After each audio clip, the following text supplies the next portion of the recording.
So it's been a year since we built our chicken coop. There's some things that we maybe would have done a little differently. There's a couple things that we've added since we built it a year ago. So we're gonna give you kind of a coop tour and we're gonna adjust a few things today. So this is our nesting box. When we first built it, we had 4 nests, but they were kind of crammed. So we took 2 of them out. Now we just have 2 and it's worked great. This is a latch that we recently put on because they started to figure out that if they pecked it hard enough, they could just pop the door open and come out. So that was a recent adjustment. That's our loud chicken. So we get about 6 to sometimes 8 eggs a day. So loud. That's our loudest chicken by far.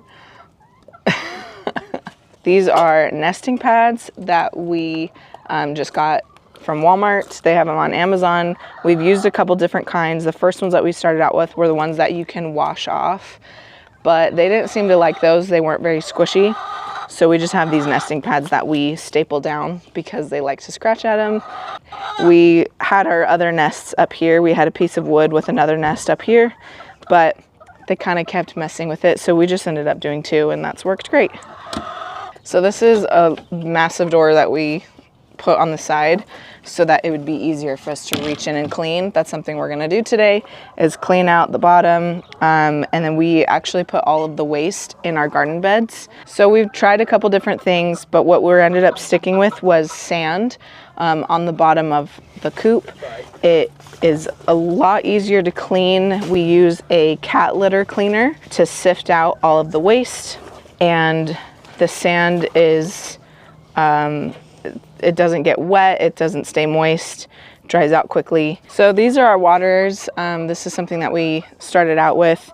They're just under 5 feet, and we have these caps. We put our water in through here.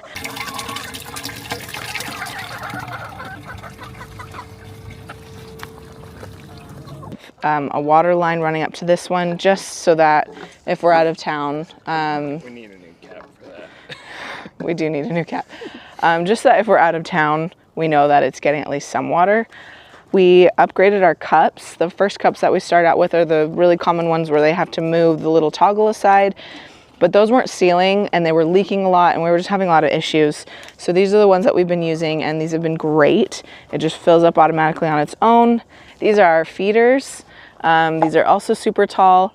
We can pour almost an entire bag to fill up both of these. Normally I have a bigger cup. We just want to show it filling up.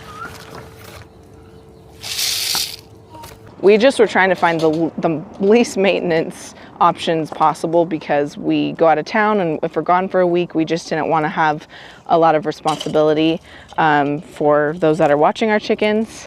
So we originally made that cutout for the door and made like a cute little door with a latch. I was obviously going for aesthetic and that worked great.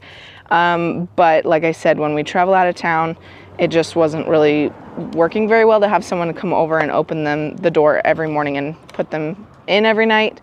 So we have this automatic door that we got. We just need to repaint it, but the automatic door has been working amazing. So worth the money. Just to have peace of mind that the door opens on its own. There's a solar panel that helps power the door so that it's not having to be plugged in. We also have a camera in the corner so that we can watch them, make sure that they all got out if we're out of town, so that we're never wondering did the door glitch or was there anything that went wrong. So we get to keep our eye on them with our little chicken cam. Quick shout out to Grub Terra. These are chicken snacks that they sent us, which we haven't tried yet. I'm so excited because we actually don't really spoil our chickens with snacks very often. So they're gonna lose their minds. But this helps with having stronger eggshells, helps with their feathers, which a few of them are kind of pretty ugly right now because they're coming out of winter. So they can use that boost. But I am actually really into this company. They have a lot of cool stuff. So they actually have a product where you can put it in your coop and it helps everything smell good. But we're gonna try this out. So let's see what they do.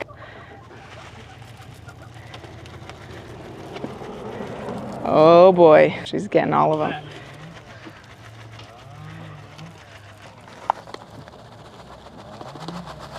I don't think I've seen them eat anything that quick.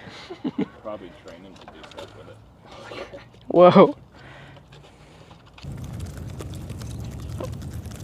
Now, when it comes to things that we wish we would have maybe done a little differently, the number one thing that I have everyone tell me is that we should not have done chicken wire.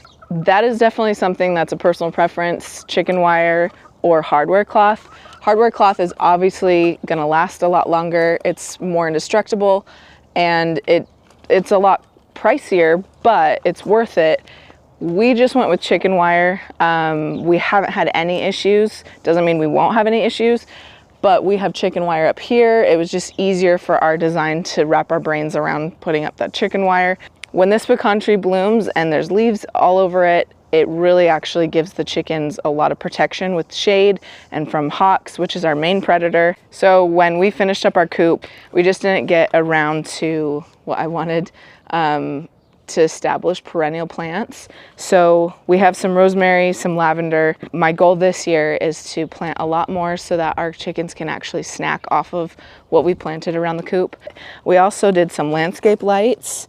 We did landscape lighting, which we have a whole video on, and we put 3 lights around our coop just so that we could come out here and be able to see where we're going, and that was a really good upgrade as well. It looks a lot better. So like I said, we have 8 chickens, and this is a playhouse that we reconstructed to become our coop. If there was something that maybe we could have done differently, we could have maybe extended it a little bit so that we could have the option of having more chickens. 8 is about as many as we can go in this size. We also have contemplated adding ducks to our coop. We just don't quite have room for. I think we'd have to make like another like little mini house on the side or something for the ducks. This is not the year for that. We have a baby coming, so we're not getting ducks this year, but maybe next year that's something we can add on. And I've had a lot of people comment about the tree, whether that was a good idea or not. We have loved it. The tree, like I said, protects the chickens.